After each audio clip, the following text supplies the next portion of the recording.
Hello, everybody. Welcome to TLDR, where I TLDR stuff. Today I'm going to be TLDRing the Veiled Prophet. I want to be honest, I don't even know where to begin with this one. TSTM, kind of hilarious, kind of freak mode, kind of scary all at once. But get to this thing, you got to know about the business cycle. I promise it's not that crazy hard. TLDR, there's a bunch of booms and busts in market-based capitalist systems. Okay, actually, it wasn't that hard at all. For a bunch of different reasons, but basically in 1872, a really big bust. They just dumped all their money into railroad stock, and then when the media broke, there was a mass sell-off, and nobody wanted to touch the dip with a 10-foot pole because they feared more dip under the dip.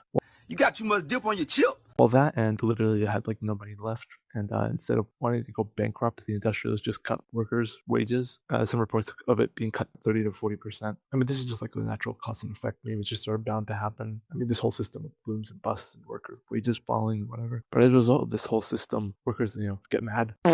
They unionized and they did the Great Railroad Strike of 1877 after 4 years of collapse. Because we didn't really have, Keynesian economics, which essentially is just like spending money during the bad times. So, the bad times are less bad and we can get out of them. And then saving up money in the good times so we can spend it in the bad times. Yeah, it was just sort of like evening out the business cycle. Anyways, this Great Railroad Strike ended up being a whole freaking general strike. In St. Louis, the Working Men's Party did this in cooperation with a bunch of other unions. They basically just took control of the city and made it commune, or perhaps we should call it a Soviet Great Red Friend. Yeah, anyway, this also happened in Paris in 1871. So the wealthy and people who get paid to protect the wealthy stuff also got scared, mainly for their lives. But I mean, all's well that ends well, because the government was also scared and they sent in the army to put down the strike, along with the wealthy buying up an army themselves to defend their gated communities and so forth. George, we must put down these uppity peasants, don't you think?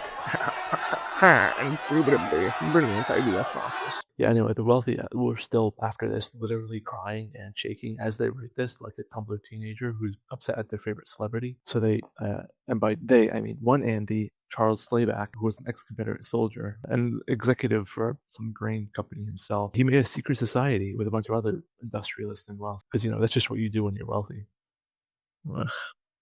They created the Veiled Prophet as a figure essentially to rally behind, who certainly has no allegory to any other movements brewing at the time in secret occult ways, who were led by ex-Confederate soldiers who were butthurt that they lost their revolution. This is just the KKK.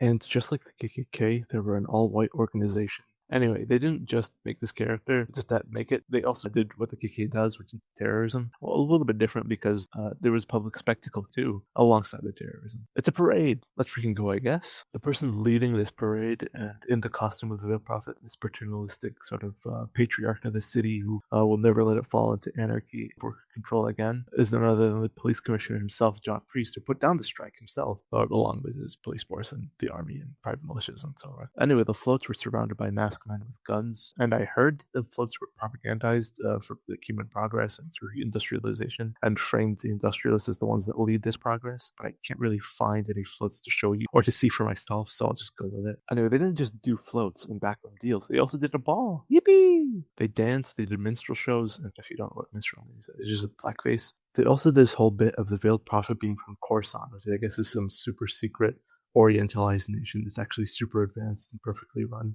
And in Khorasan, they still allow slavery. That's why it's super perfect. And in the ball that they did this whole weird slave girl thing where he had like a harem of slave girls. I don't even know. And they did debutante ball queen. The queen of the ball. Oh boy, I wish to be crowned the queen, mama. Oh boy. Anyway, basically the first one was Slayback's daughter.